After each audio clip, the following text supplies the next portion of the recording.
Hi, welcome back to Random Reading Pathways. Coming in just about a day before the end of the year here, and hopefully I can get through this video coherently, but I would like to cap off my 2024 reading year with kind of a award season type video.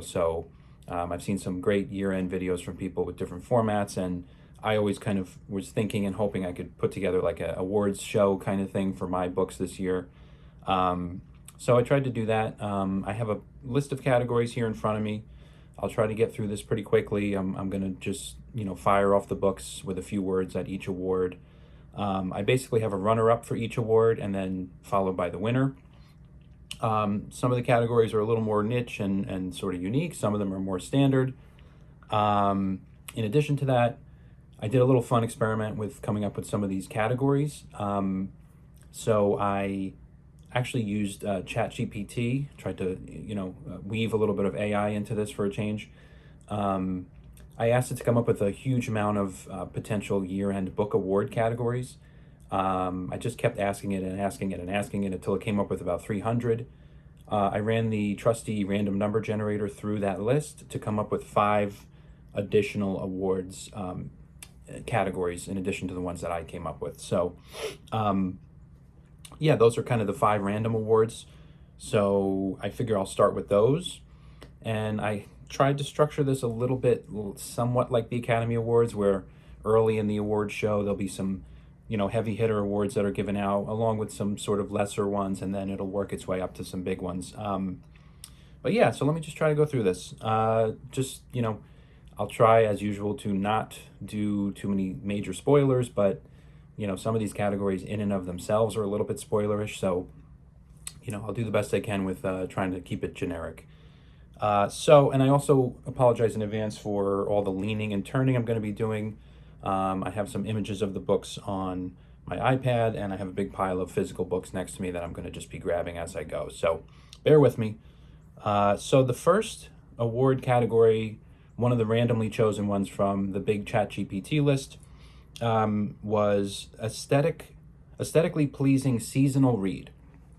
This is kind of funny because I think one of the videos I posted earlier this year talked about a seasonal read. So, but something since that time has surpassed it a little bit better. So, the runner-up for aesthetically pleasing seasonal read is the book I showed during that other video, which is Watership Down.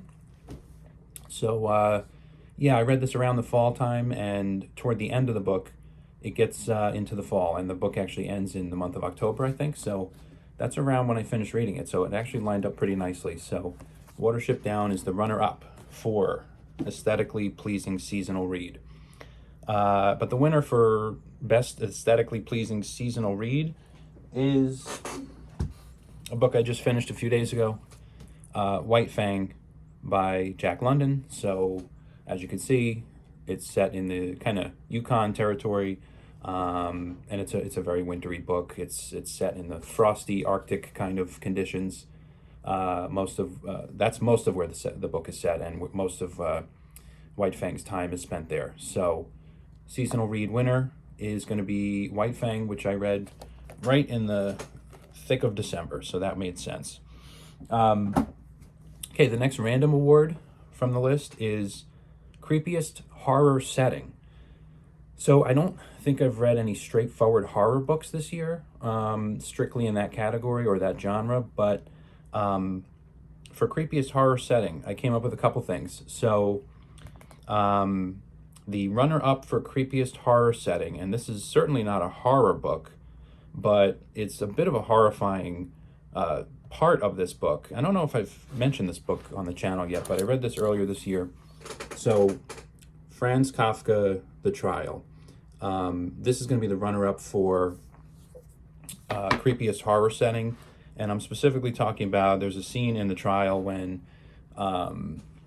Kay, the main character, he is led to this sort of, unidentified, nondescript, just government building, and he goes upstairs into this room where people are working, and it's described as very hot, very stuffy, very claustrophobic, and he has a very difficult time physically dealing with it. He starts going into like a panic attack type, mode, and Yeah, so it has a horror type feel to that scene. It's not a horror book, per se, but I definitely recall some strong feelings reading Kay entering that hot, stuffy room and being almost, taken down by it. So that's the runner-up. The winner for creepiest horror setting. This is from the Lacanius trilogy, the fantasy trilogy that I've been reading, which I'm 2 books into. So I'll just throw up the Shadow of What Was Lost here, the first book. There's a city in this trilogy in Lacanius. It's called Delanus, and it's sort of an abandoned, ruined city, and it's mist covered. It's covered in mist, and some of the characters go there once or twice throughout the series for different reasons, and essentially it's always just silent. It's completely mist covered, but there are these ancient creatures that sort of still patrol this area, so they kind of can see them coming from a distance. It's very well written and portrayed, that city. So that's a not a horror book, but certainly a horrific type setting for me. Okay, the next random award is the best non-linear narrative. I only have 1 book for this because I don't think any of the books I read this year really followed a non-linear narrative. Certainly none of the fiction. So what I grabbed here, the winner of non-linear narrative is going to be Vladimir Nabokov, Speak Memory, which is his memoir, his autobiography. And it is kind of a non-linear narrative. It's a nonfiction, obviously, memoir, but he jumps around and bounces around to all different memories, all different ages of his life, really in no, chronological or anything like that kind of order. So, yeah, I like kind of the bouncing around chronology of Speak Memory. So I think for non-linear narrative, we have the winner right there. The next random category was best surprising cozy mystery twist. Again, I don't think I could really pick out many cozy mysteries that I read this year. So the best I can come up with on this one is a couple things. So we have the runner-up here is going to be The Emperor of Ocean Park by Stephen L. Carter. There's a great twist in this, toward the end. The main character here is a law professor who's looking for clues to uncover these mysterious arrangements that his deceased father left. And later in the book, he finally comes to figure out where they're hidden. And there's definitely a mystery element to him trying to figure that out in this book. And where he discovers the information is hidden is kind of a interesting, I wouldn't call it cozy, but it's definitely an interesting mystery twist. So that's the runner-up. And the winner for surprising cozy mystery twist, again, not really a straightforward cozy mystery book or even a mystery for that matter, but Possession by A.S. Byatt. So there are mystery elements to this book in the sense of the 2 main character scholars are trying to piece together details of, these are just portrayals, but the 2 ancient poets, or the 2 Victorian era poets that they're studying, they're trying to piece together details about them. And as they're doing it, one of the main characters from the current day comes upon a pretty amazing discovery about her connection to one of them. So it's sort of a mystery type theme in this book where they're searching for that information, and they actually stumble upon a big revelation, which adds a lot to the story. So cozy mystery twist. This book could be cozy at times. It's not really a cozy mystery like packaged that way, but there's a lot of lovely, really cozy language in this to read. This will be up for some more awards for sure coming in this video. So I didn't expect it to win that type of award, but I'm giving it to that one. And then the last random category that was picked off the big list, this one I thought was a good category to include, the best put it down and walk away moment. So I guess the way I interpreted this was kind of put it down and walk away. Like I interpreted it in a negative way, in like, oh, this is too much. I just need to like take a break and take a minute here. I guess it could be interpreted in many different ways, but as far as the most difficult part to read in a book, and I had to just kind of like take a deep breath and walk away from it and collect myself for a minute, the runner-up for that is going to be so the runner-up is 1984. the Room 101 scene, which is like sort of the climax, like toward the end of the book.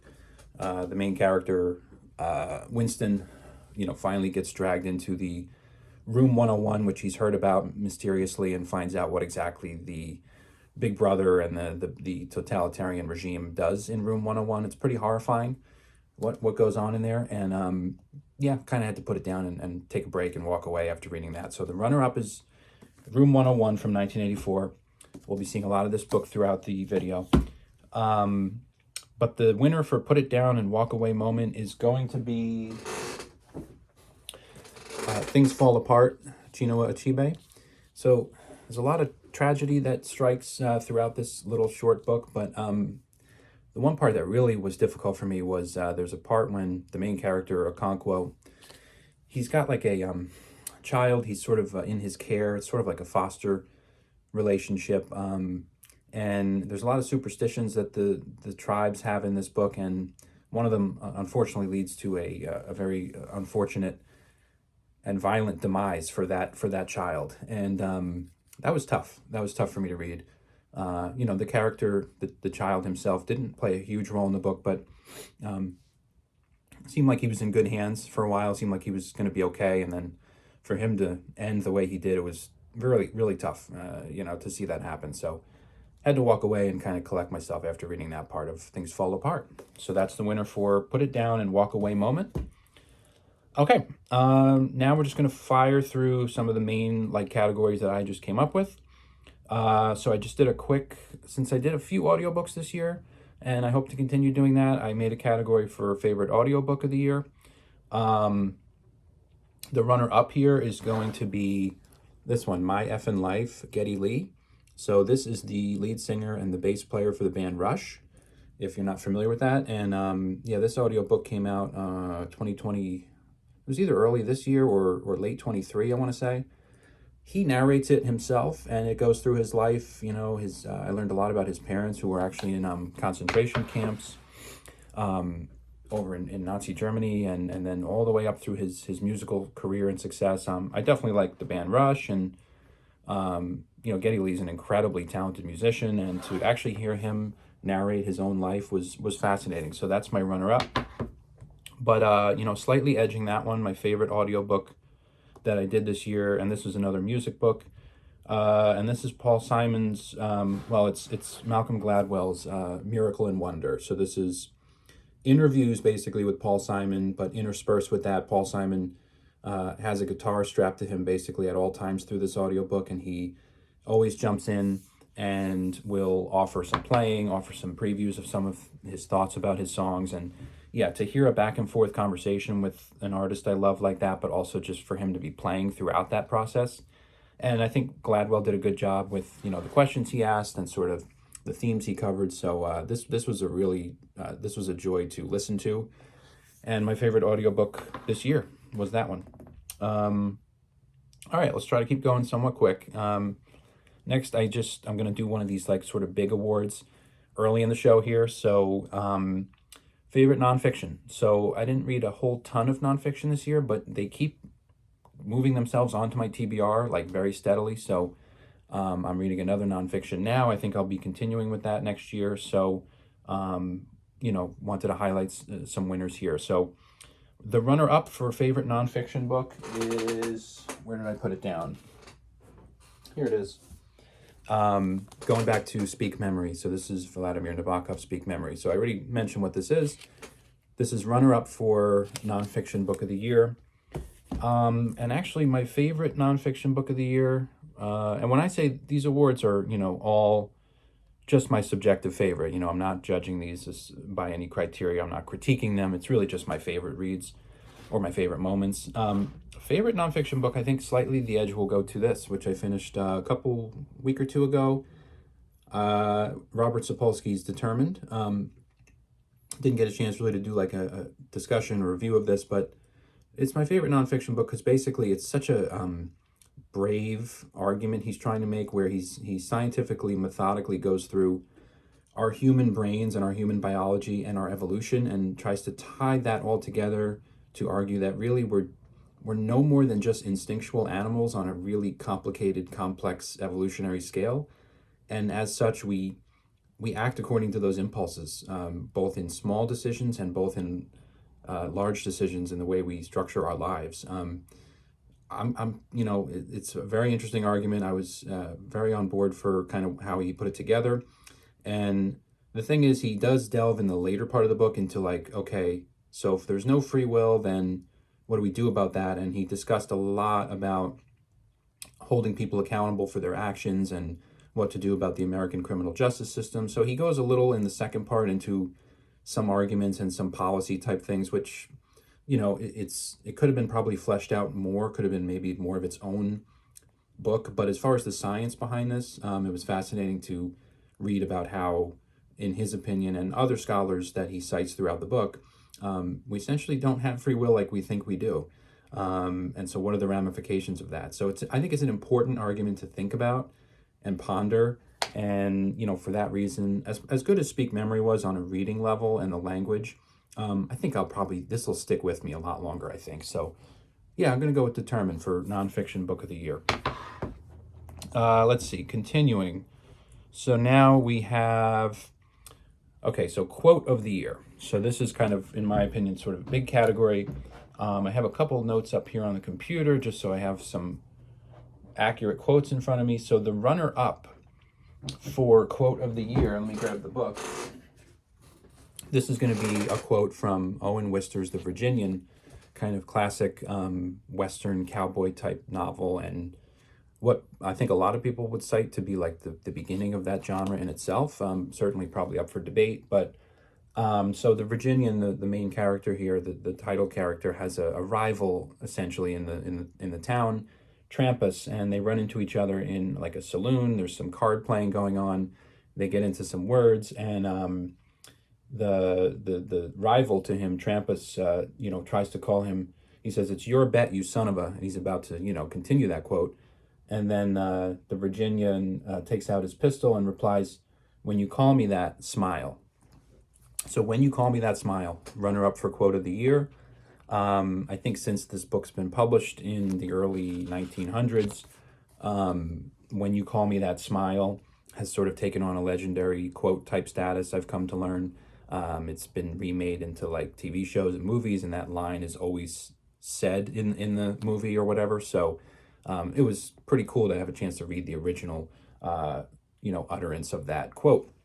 So that's runner-up for quote of the year. And then a book that will be awarded several times here today, the winner of quote of the year, and I don't have my physical copy of this at the moment. I lent it to someone, but let me just put up the image.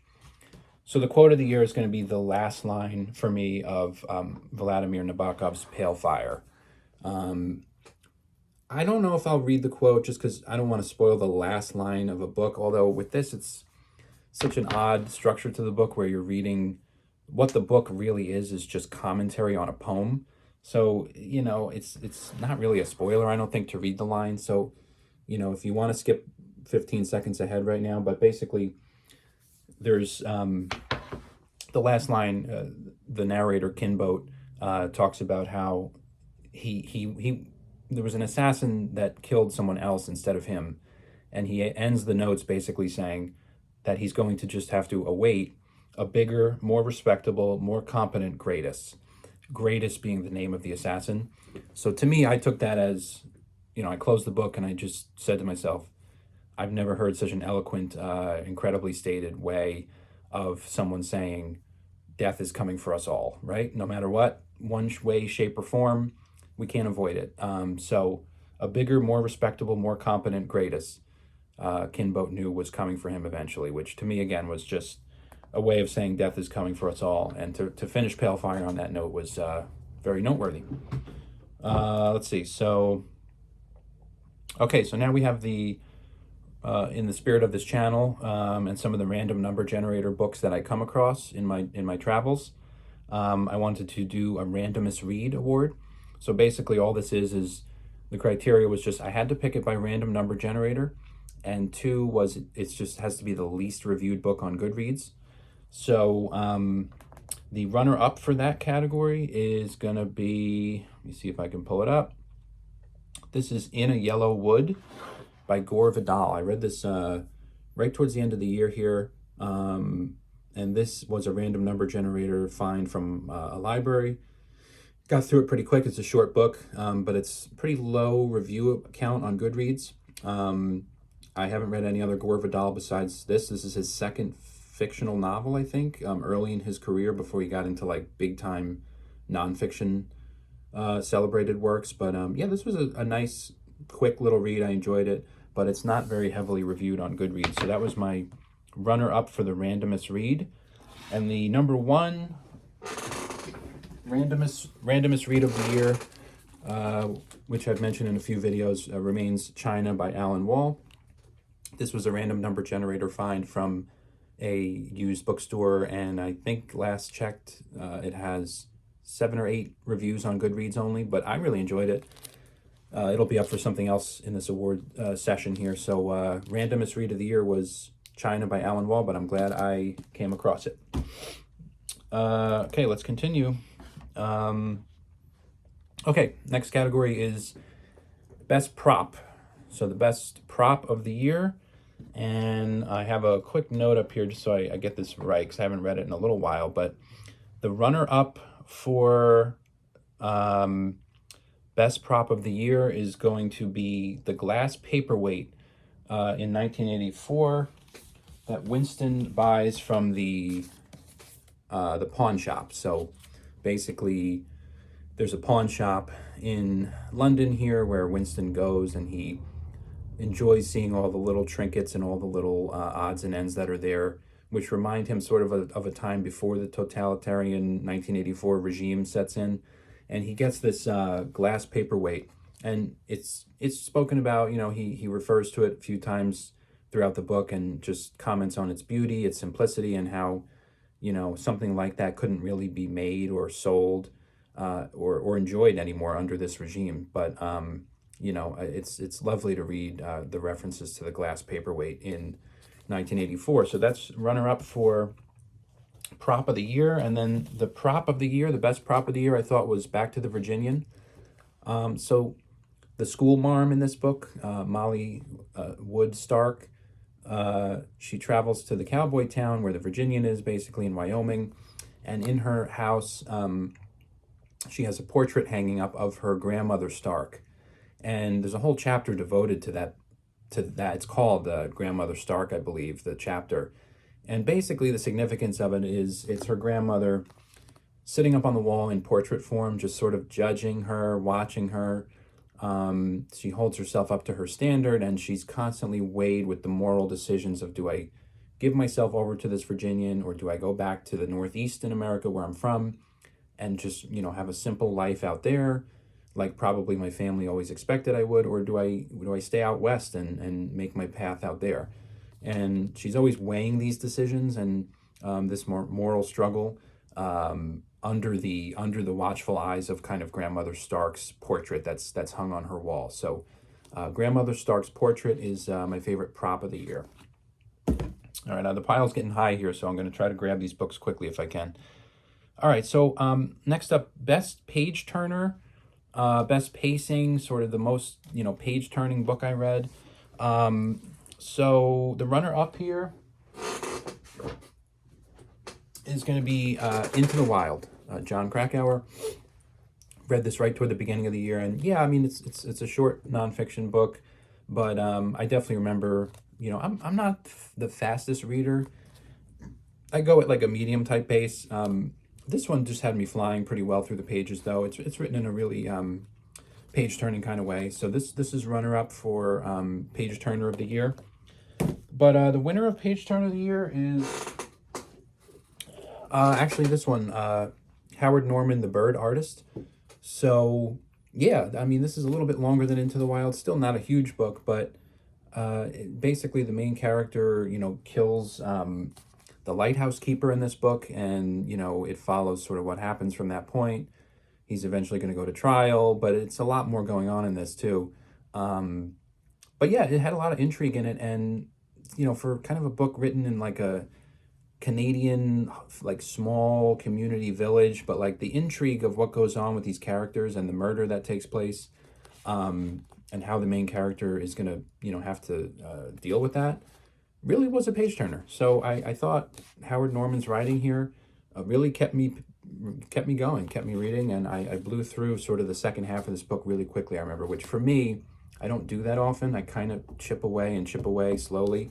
When I can finish a big chunk of a book in a short time, to me, that's a sure sign it's a page turner as far as I go. So that's the winner for page turner of the year. All right, so we're moving along. Next is favorite relationship dynamic. So I kind of made this as like platonic, non-romantic relationship status here. So the runner-up for favorite relationship dynamic, and this was from Lacanius Book 2. So this is An Echo of Things to Come by James Islington. There's a really cool plot line going on in this second installment in the series between the character Wur and his mother. So Wur actually is a young man, like the main characters in this book are, and he in this book begins his reign basically as like a chief political entity in this world, sort of like a royalty type, like a prince. And his mother is sort of not involved in the main political like comings and goings of the world, but she lives back at their his childhood home, but she really disapproves of a lot of the decisions he's making. She's more of a traditionalist, wants to keep things sort of the way that they have always been, but Wur is sort of this more I guess you would say progressive type leader, and he's more accepting of people in the society that traditionally have been shunned and even violently suppressed, and she doesn't agree with that. And there's a lot of great scenes between them when they're arguing about that, and he goes back to his childhood home and has to face his mother and sort of her wrath that he knows he's going to be getting, but he stands up to her. So yeah, really great kind of mother-son dynamic going on in that one. But the winner, I could probably pick either of those. They were both enjoyable, but the winner, I'm going to go back to Alan Wall's China here, because the best part of this book was the relationship, or the lack thereof, of Digby, who's the main character, and Theo, his son. And ultimately, what I would just say as a cliche way of describing these two is they're like ships passing in the night. Digby, the old retired China business owner, and his son, who's the free-flowing sort of freelance jazz player, and they have just different makeups, different constitutions to themselves, but they have a love for each other, and they both try to state it at different times in the book, but they really can't. And in their private thoughts that you get to learn in this book, you could see how much that doesn't sit well with them, and they wish they could be closer, and they wish they could have a love with each other, but ultimately they keep chasing that and struggling to communicate it. So yeah, Digby and Theo, who are father and son in this book, China, favorite sort of relationship dynamic that I read this year. Okay, moving along, stick with it. Let's see, next up, I just did a category for favorite cover. So let me do the runner-up here. So this is going to be, once again, The Bird Artist, Howard Norman. So this, let me see if I can get a better shot here. This is my runner-up for cover of the year. I just love the portrait in general, but without giving spoilers, there's actually an added significance to this cover directly in the plot, which you come to learn later on, and it's actually a really great plot point as well. So it made me kind of look at the cover again and actually appreciate it even more. So runner-up for cover of the year, Bird Artist, and the winner of cover of the year, I had to go with Possession, A.S. Byatt. So this is just a painting. In this version, I've seen other versions of this book, but this, according to the back, is The Beguiling of Merlin by Sir Edward Burne-Jones. So I just think it's a great use of it. It does parallel and play into sort of, you certainly, there's two Victorian poets that are being studied in this book, and you get their point of view as well in the book. You certainly picture them like this, even though they're not being portrayed here. This is just The Beguiling of Merlin painting.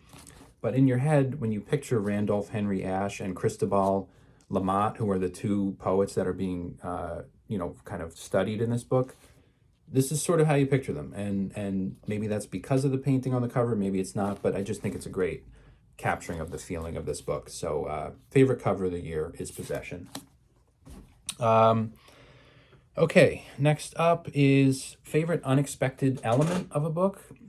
So this to me kind of just meant favorite thing I didn't see coming going into a book.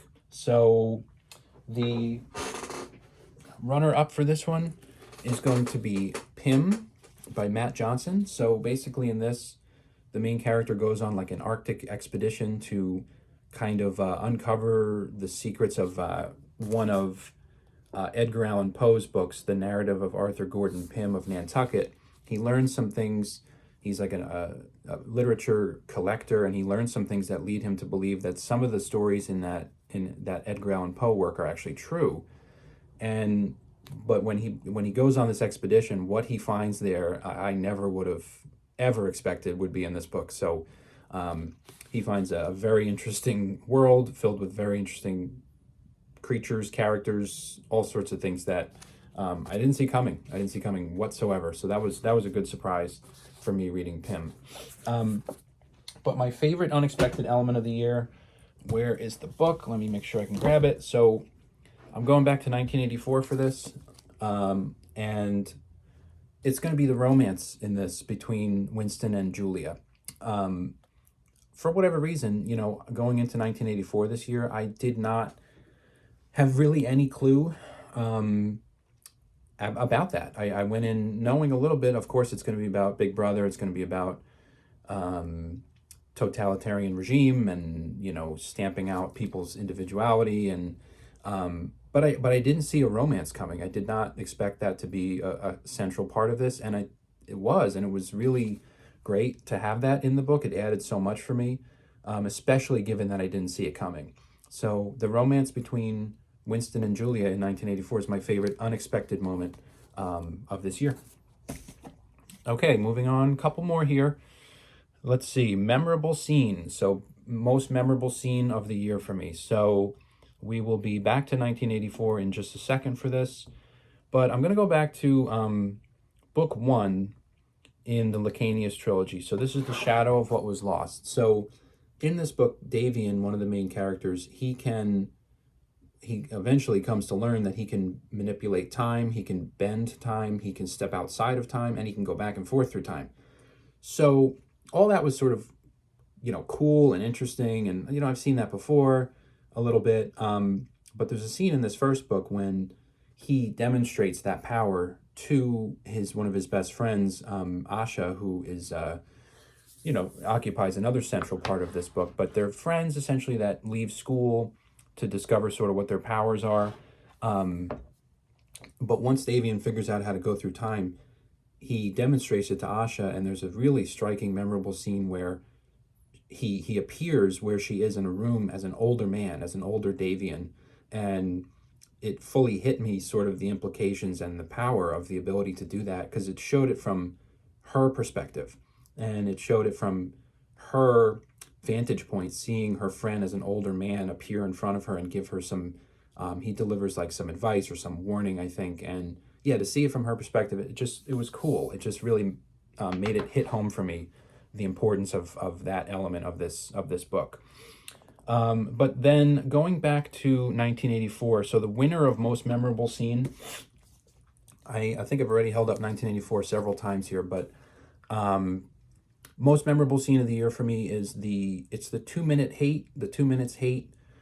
The first time you encounter it in this book, so Winston's essentially in his workplace, and the 2 minute hate begins, and there's a propaganda video that goes on the screen in the workplace, and all unanimously of the co-workers at the Ministry of, where does he work? Ministry of Truth, or wherever he works.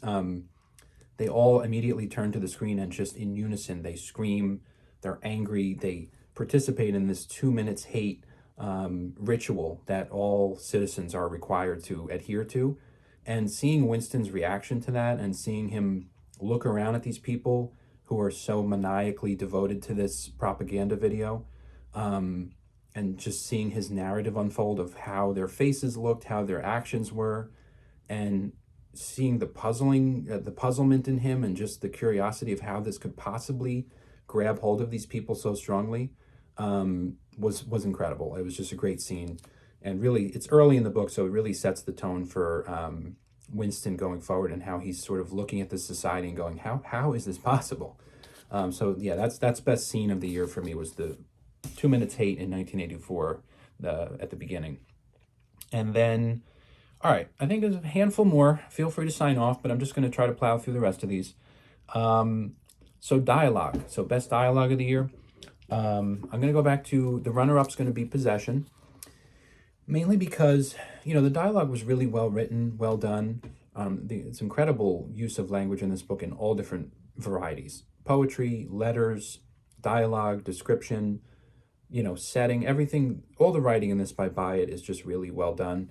But the fact that she could do a modern setting for this in current day, and have them, those type characters interact in such compelling ways, and also jump back to 200 years before and occupy the dialogues of these Victorian poets conversing with each other. And, a big chunk of this book is the letters and the poetry written back and forth between these poets to each other. It's not dialogue, so to speak. It's not, strictly speaking, them talking to each other, but it's them writing letters to each other. And they do actually meet up, physically together in the book, the portions of the book that take place in that time period. And the dialogue is just elevated by the fact that you've read all these letters back and forth between these poets, and then to see them speak to each other face to face. The dialogue really captured me here. So among other things. So Possession, second favorite dialogue of the year. And then we're going to get to winner for dialogue, best dialogue of the year. And I don't think I've shown this book on this channel, but it's going to be shown a lot in the next few minutes. A Game of Thrones, the first book in A Song of Ice and Fire series by George R.R. Martin. I think it sort of goes without saying at this point that, his dialogue in these books is incredibly strong and gripping. And really what's amazing is, his ability to carry pages and pages of scenes that go by strictly on dialogue in a very convincing and, capturing kind of way. He inhabits many points of views of different characters in this, of course. And he can convincingly speak like them. They all have little quirks and different personalities and character traits, and it comes through in their dialogue. It's witty, it's sharp, it's it's smart, but it's also sort of foreboding a lot of the time. And yeah, it's a big part of what drives this book along, and the series in general. So favorite dialogue of the year is going to be A Game of Thrones. All right, continuing, I think we got a couple more. Favorite plot payoff. So I thought this was one worth doing because I could have described it a bunch of ways, I guess, but favorite plot payoff to me is like favorite aha moment or favorite like wow moment, when a big plot piece comes together that you were maybe thinking about, or maybe you didn't see coming, or you were wondering about. So I have two here. So the runner-up for favorite plot payoff of the year. And let me grab this. I think this is the only time this has been nominated, but this is Just a Couple of Days, Tony Vigorito. So as a really quick background to this plot payoff, there's a sort of biological weapon that's being developed here to deprive people of their ability to communicate by a military sort of faction, and it's supposed to be being done for a good cause. But it gets out, and it starts infecting people and stuff. And the plot payoff here is throughout this book. It's a pretty long book, and many of the chapters, there's interludes, I would call them. There's like a couple page little interludes. So here's an example. So this is, I can't pronounce this. The book of Belay-Du, and the characters here are identified as Rose Hips and Sweet Lick. And there's a bunch of these interlude type chapters here where it's Rose Hips and Sweet Lick, and they're talking to each other in some really, interesting kind of ways, and it's not making a ton of sense really. what they're saying, but it's really nice language. Come to find out towards the end of the book, and again, if you don't want this book spoiled, then, skip ahead a little bit, but it's revealed later that the Book of Belay Do, those little interlude portions, are actually love letters, and this translates to love letters, roughly, I think. They're love letters being written back and forth between two of the characters in the book. They're kind of side characters, but they're important to the book.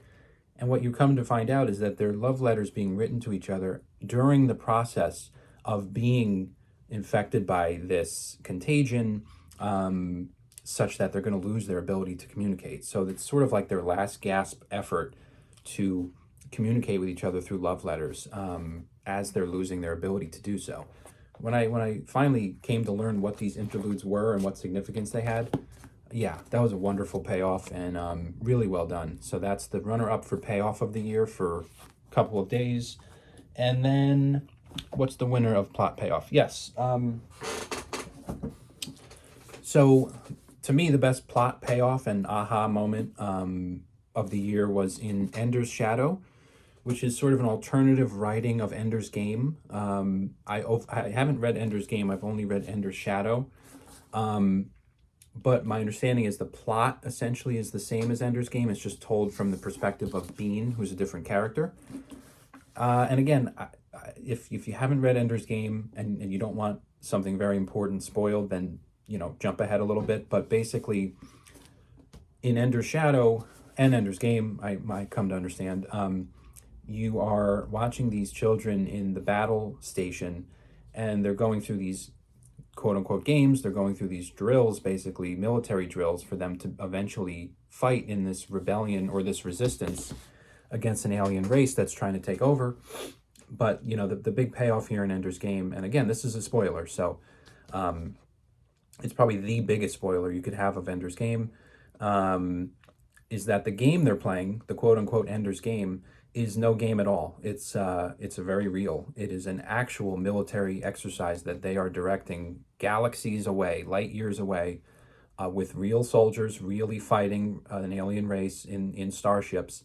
And the kids in Ender's Shadow and in Ender's Game have been playing this quote-unquote game this whole book, practicing, doing trials, learning the skills, and you come to find out that it's all been real. It's all been very real. They've been directing real soldiers, sometimes to their deaths. And when the characters become wise to that and figure that out, and you figure that out along with them, that's the definition of a huge, well done, incredible plot payoff. Maybe to me, I didn't know that going in. I wasn't able to predict it. I didn't see it coming, so it hit me really, really strongly. Maybe if you figure that out beforehand. But a plot payoff to me is still a payoff, even if you know it's coming and then your inkling is confirmed. So yeah, Ender's Shadow, best plot payoff for me of the year. All right, just a few more. So favorite cast. So now we're getting into like the end here. This is like the end of the Academy Awards, sort of the big awards now. So best cast of characters, and I'll try to go through these pretty quick, the last couple. The runner-up, where is it? Oh, it's all the way at the bottom here. So the runner-up for favorite cast of characters is Watership Down, Richard Adams. He throws together such an interesting bunch of animal characters here, mostly rabbits, but there's a bird that gets into the mix with them. Kihor, I think is his name. He's fascinating. He's hilarious. And there's other, there's a couple villain rabbits that they run into along the way. There's a dog that plays a role here. And yeah, even though it's a bunch of rabbits, Richard Adams is able to personify them really well and give them distinct jobs to do, distinct characteristics, and it all comes together really well. It's a great plot, which is carried by a great cast of characters. So Watership Down, the runner-up for cast of characters of the year. But again, we're going to go back to the winner of best cast of characters is going to be A Game of Thrones. You get to read from the perspective of so many of the characters in this, and it sets the groundwork for the rest of the series going forward. Although there's obviously going to be more characters, but it gives you the introduction to kind of the main families, the main houses that are struggling for dominance in this world. And yeah, the cast of characters created, it's in the hundreds. It's in the many hundreds of, even small little, tiny side characters that just play a quick role or even mentioned by name. But the way George R. R. Martin is able to keep track of all the characters and have them seamlessly fit into this tapestry of this world is incredible. So yeah, favorite cast of characters is going to be a Game of Thrones. Okay, now we're up to favorite character in a supporting role, to kind of mimic the Academy Awards type delivery here. So favorite character in a supporting role is back to Watership Down. I like the characters in this book. I like the whole cast, but I also like one particular character in a supporting role, and that's Bigwig. I made a video on Watership Down in depth where I go into the book in detail. So rather than rehash it here, just go check that out. If you want to hear more about Bigwig, there's a chapter on him in that video. But Bigwig is my favorite, probably character in this book, and my second favorite supporting character of the year. But I kind of mentioned this earlier, but the winner for character in a supporting role, once again, back to 1984, and I'm going to go with Julia, who, again, I didn't see coming as such a force of nature in this book, but the way she introduces herself to Winston, she kind of, he's intimidated by her first. He thinks she's going to kill him. Turns out it's a beginning of a romance between these two, but, in the spirit of 1984, I wouldn't say it has necessarily a happy ending to this romance, but yeah, Julia was such an unexpected character for me, and she really just stole the show. The way she's mysteriously introduces herself to Winston, and they have this rebellious streak to them, but they're like this fated to not really work because this society is structured in a way that it just can't. But she's going to do everything she can to try to fight that until it can't be done anymore. But she was a wonderful character. So Julia from 1984, character in a supporting role. So much so that there's actually a book called Julia from the last couple of years, which is, I guess, somewhat of a 1984 retelling from Julia's perspective, or at least highlighting her. So I immediately added that to my TBR once I discovered that existed, because of how much I liked Julia in this book. So, and now we're going to do character in a leading role. So the runner-up for character in a leading role is going to be Back to Things Fall Apart, Chinua Achebe, and the main character in this is Okonkwo. Such a conflicted character. You're very conflicted reading about him, what he does. He's honored, and he's a father figure of this village, and then he just is flawed. He's flawed in so many ways, and he commits so many terrible, atrocious actions that eventually catch up with him, where he gets exiled, but then he fights his way back to the village, but ultimately, he's taken down, and the village changes underneath his feet. The sort of religious sect comes in and kind of changes things, and he just can't deal with it. So he's a strong character, but also a weak character in a way. It's fascinating seeing the different sides of Okonkwo play out in Things Fall Apart, and he's a great main character. But not the greatest of the year, because my favorite main character of the year and the winner of this category, and I got to show the picture here, is going to be the narrator of Pale Fire, which is Charles Kinbote. So in Pale Fire, Charles Kinbote is the professor, friend of the poet John Shade, and his whole entire book, for the most part, is Kinbote writing an introduction to John Shade's poem called Pale Fire, and then writing hundreds of pages of commentary on the poem. And Charles Kinbote is a wildly hilarious, crazy, just, narrator. And getting this book delivered through his mind and his warped, that's the word I think I was looking for. He's a warped individual. He's unstable. He's deluded. He's delusional. He believes himself to be an exiled king. The list goes on, but Charles Kinbote, was such a fascinating narrator to drive Pale Fire along. And so character in a leading role is going to be Charles Kinbote. And then I think we're almost done here. I wanted to highlight something that's very important to me in reading fiction for the most part is ending. I probably place a little bit of an outsized importance on ending in a book, but to me, it's the most important thing. I mean, if a book is great all the way through, but the ending is just meh, it's not going to work. But when you have a great ending, tying it all together, and a haunting ending, I like to be a little haunted by an ending. So on that note, this is going to be the only mention of this book, but well deserved. The runner-up for ending of the year is going to be the other Orwell that I read, which is Animal Farm. So basically, I'm not going to go over the plot of Animal Farm, but basically the pigs take over. They inhabit the humans' farmhouse in the end, and you're left. And again, spoiler of the ending of Animal Farm, if you want to skip this. You're left with an image of the other animals looking into the farmhouse window and seeing the pigs sitting at the table with the humans playing cards. And the last bit of this, basically describes how the animals were becoming confused because they couldn't tell if they were looking at pigs or humans anymore. Their faces were shifting. The pigs' faces were shifting into becoming humans. The humans' faces look like pigs. I'm getting chills just talking about it. The end of Animal Farm. That's it. I mean, wow. But not the best ending of the year for me. So second best. So the winner of ending of the year. And to be honest, this book I enjoyed very much. I don't know if it quite lived up to like its expectation for me, but the ending will remain with me forever and will probably be the main reason I go back and reread this at some point. But another award for Franz Kafka, The Trial, and it's the ending. This one is such a big ending, and it's so important not to have this spoiled that I'm not gonna say what it is. But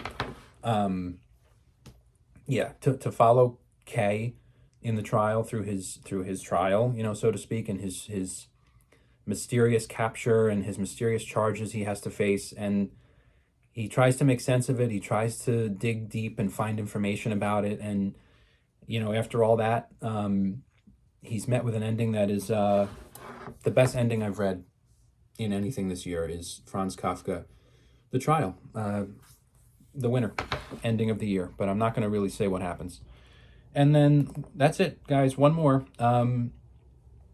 So favorite fiction book of the year. So this is the final.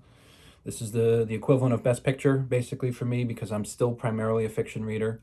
So I've said enough about these already, so let me just end with a quick little 1-2 punch. So the runner-up for favorite fiction read of the year is A Game of Thrones, George R.R. Martin, the beginning of the saga.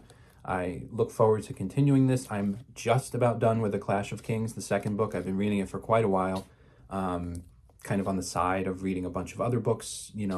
Some things have jumped in front of it lately, but I'll be finishing it, not this year, but probably right at the beginning of next year, and I look forward to continuing with this series. But this got me started in such a great, magical way with the series. So A Game of Thrones is the runner-up for Fiction Book of the Year. And then the winner, I've alluded to this in some previous videos, and the fact is nothing knocked it out of its top place between the time I read it and the end of the year. So I'm going to go with Vladimir Nabokov, Pale Fire, for my Fiction Book of the Year. So that's the winner of the biggest award of the year, mainly because it's just an endlessly fascinating mind-you-know-what of a book.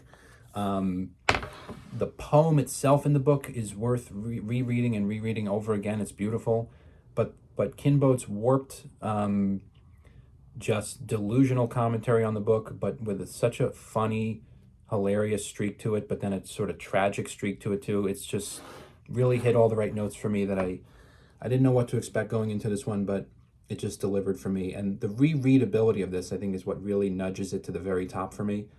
I want to reread this now, but I have so much else to read.